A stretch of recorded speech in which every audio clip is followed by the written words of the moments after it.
This is the story of Jiakai, a rich millionaire that made his money off of stealing things. It all started when Jiakai was 3, a young lad living in the big city of Shanghai. His mother was preparing his paddling pool, and Jiakai, rather than putting on his swimsuit, took off all of his clothes, including his nappy. That was when his mother realized that Jiakai could make a lot of money. Jiakai had already stolen the paddling pool from a little girl next door with the stealth of a miniature ninja. He waited for his mother to turn her head, and then he struck. Upon his mother realizing he had taken everything, she thought he could make a fortune. His mother was both mortified and angry, but she had been filled with pride. She could see the thief in her son emerging. His mother dragged him out of the pool, covering him up from the shame and filth of just skinny dipping. She then began to put a fresh nappy and a new pair of clothes on Jiakai, but this was only the beginning of his travels. Jiakai slowly progressed his way through the ranks of life, and as much of a muchness was, he began his potty training when the thought of becoming a trillionaire happened, and if you don't believe me, watch him.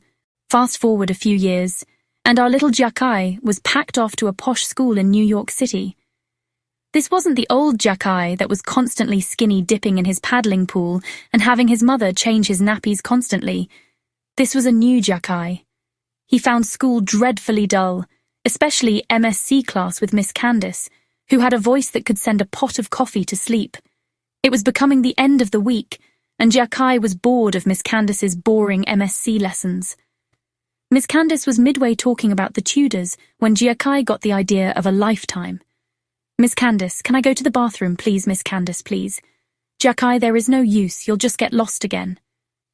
Miss Candace said with an evil smirk. Jiakai then decided he would do something naughty to pass the time, and he did upon pulling his pants down. Miss Candace was mortified. Miss Candace arrived, a smug look on her face. She pulled out her cane and began giving Jiakai a hiding. He would learn from that day never to disrespect Miss Candace or be rude in class again. But in her finger lay the ring. Jiakai, like an oinking pig, let out a shriek.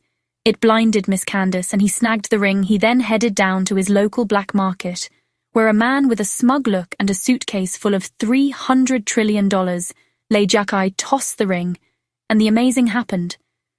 The $300 trillion was placed in Jiakai's bank account. The next day he returned to school, looking as dumb as the day he got there. He went up to Principal Wilkins and Miss Candace.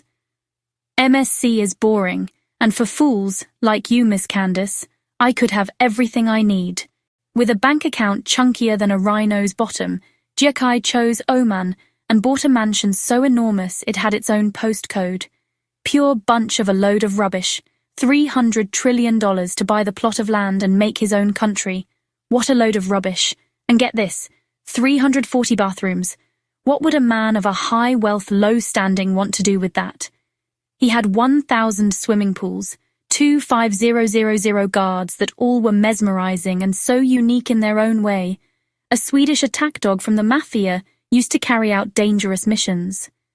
At this point in time, one could argue Jiakai was a bit of a naughty boy. He bought his wives not in love but in money, and used dowries and all that to make enough to buy small countries. By the time he was 21, he had been married and divorced 8 times, and every week he brought home a new girlfriend. He lived with his best from Aiden. Aiden had gone to school with him, and now he was cleaning his car garage for free. But living with him, he had eventually seen enough to hate Jiakai. They just would enjoy his 340 bathrooms, 1,000 pools, 8 kitchens, 5,000 bedrooms, and make fun of his security guards. Then, after a minute, a divorce settlement enough to buy the entire house 1,000 times over. His life was pure, unadulterated silliness. Parties with Swiss snow skiing in the desert, champagne flowing from fountains. But all he had ever done was steal one ring, and that was the ring that had got him here. He was a naughty boy. But it was only Miss Candace's wedding ring that had got him to this point. But his downfall, he never had one. Jiakai's mother came to visit Jiakai back in Oman. She stared at one particular photograph, the paddling pool incident, with little Jiakai having a little skinny dipping session.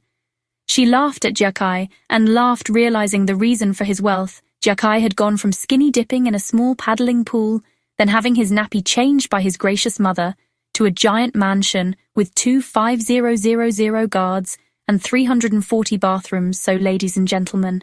Although this all sounds tempting, don't steal from other people, because it just isn't worth it. And yes, you can go for a swim in your paddling pool in your nappies, but don't steal expensive rings. Even though it took Jiakai so far, remember he was still in potty training before he learned to steal, and don't forget to like and subscribe.